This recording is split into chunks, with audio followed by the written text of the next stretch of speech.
So 153, number 17.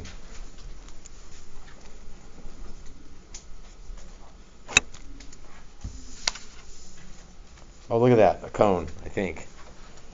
At a sand and gravel plant, sand is falling off a conveyor and onto a conical pile at a rate of 10 cubic feet per minute.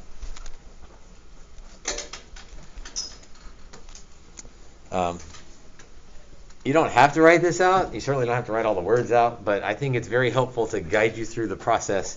And in fact, I might even set up my grading this way to see, points for each step of the way on these problems. Draw, translate, equation, take a derivative, and substitute. So I'm going to start the drawing process. So there's my conveyor belt with sand on it.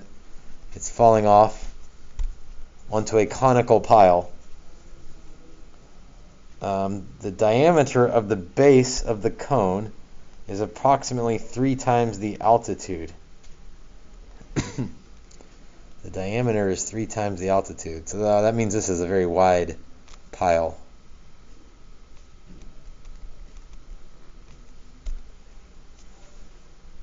Okay, so you picture what's going on here. You may have even seen this somewhere. The sand is falling off the edge, and it sort of naturally builds into a cone.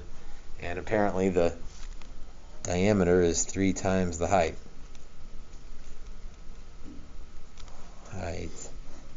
Diameter. Although I'm already thinking I probably want a radius. Right, most of our formulas have radius, not diameter.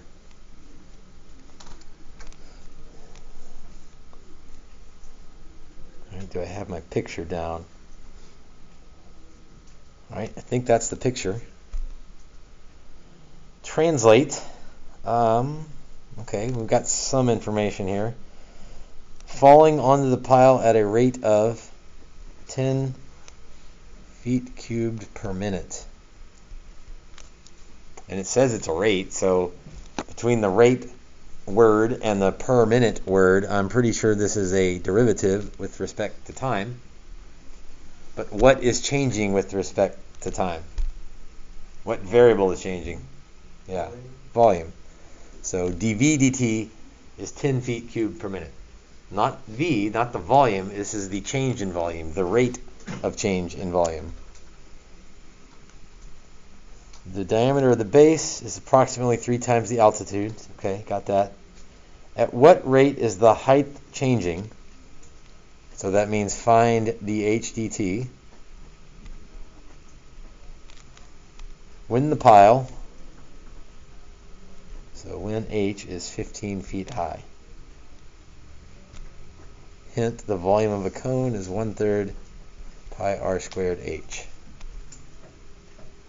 Okay, so we translated, we took everything and turned it into a variable or an equation or a picture. We translated. It gave us the equation, so we're good there. Before I take the derivative, though, if I take the derivative now, I've got product rule, which means dr dt is going to show up and dH dt is going to show up. And I really, I really don't want that. I'd rather just one of those variables be showing up. So, is there a way I could get rid of something? Yeah, I can substitute for the radius, and that would leave me just with h's, but that's what I want.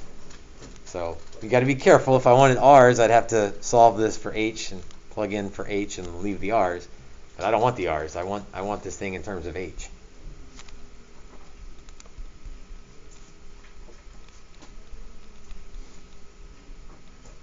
Oops, 3/2 h all squared times h.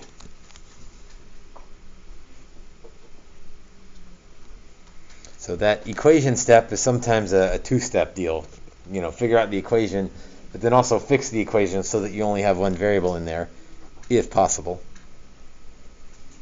Let's see, 3 squared is 9.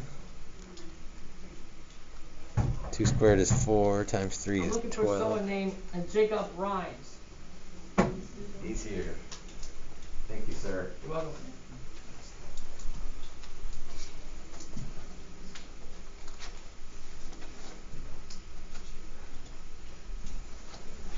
So let's see, 3 squared was 9, 2 squared is 4, 4 times 3 is 12.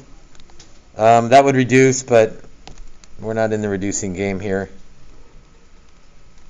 Pi times h cubed. All right, that's still sort of in the equation phase. I'm cleaning up the equation so that I can take a relatively clean derivative of this thing. So dv dt equals 9/12 pi. Bring the 3 down, decrease the power by 1, and don't forget the dh dt.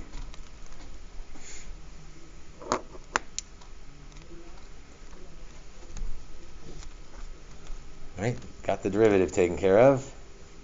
Now I need to substitute the pieces. Well, first I'm going to make sure I've got everything I need. I'm solving for dh dt. I know h, and I know dv dt. So I should be good here. This is an algebra problem now. So dv dt is 10. Okay, enough. This 9/12 is bugging me. I got to reduce that. That would be 3/4, and then times 3 is 9/4 pi. H is 15. dh dt. And again, I'm safe stopping this thing, so I'm not going to multiply out 15 squared. You will have a calculator on this test, but it doesn't do you a whole lot of good. I mean, because at this point, there's not a lot of points left in this problem. So 10 times 4/9 to get the 4/9 over. And then in the bottom would be pi and 15 squared.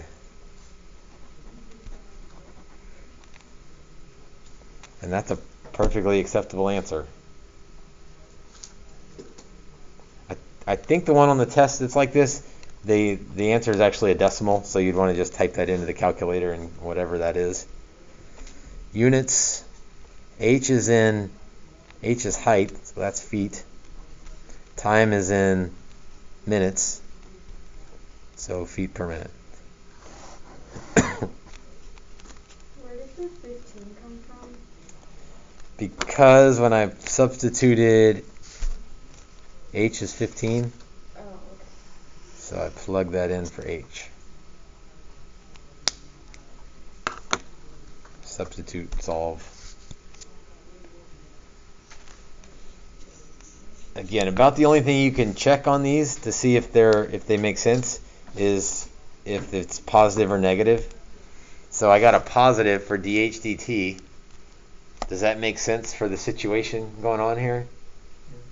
Yeah, I mean, we're pouring sand on the pile, so the pile's growing, so the height of the pile is growing.